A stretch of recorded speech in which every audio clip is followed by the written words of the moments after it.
আসসালামু আলাইকুম। আজ শেয়ার করব পারফেক্ট চা বানানোর রেসিপি। লিকুইড মিল্কের এই চা হবে একদম ক্রিমি, ঘ্রাণে ভরপুর এবং স্বাদ হবে একদম ক্যাফে স্টাইলে। সাথে থাকবে চায়ের রং করা এবং ঘন করার টিপস। প্রথমেই আমি 1 কাপ চায়ের জন্য 2 কাপ লিকুইড দুধ নিচ্ছি। এই চা বানাতে কোনো পানি মিশাবো না। এখন বলক ওঠা অবধি অপেক্ষা করব। বলক আসার পর চুলার আঁচ একদম কমিয়ে 2 মিনিট জাল দিব।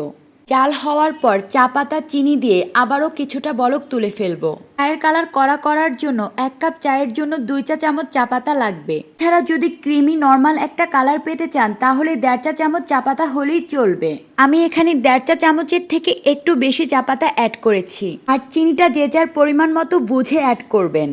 এখন লো আঁচে চাটা জাল করে নিচ্ছি। কিছু সময় পরপর চা 2-1 বার চামচ দিয়ে নেড়ে দিব। এই তো চায়ের একটা পারফেক্ট কালার চলে এসেছে। বানাতে তো সবাই পারে, তবে এই চা বানাতেও কিন্তু কিছু সঠিক টিপস ফলো করতে হয়, তাহলে চা হবে একদম পারফেক্ট এবং ক্রিমি। এই তো হয়ে গেছে আমার পারফেক্ট 1 কাপ চা।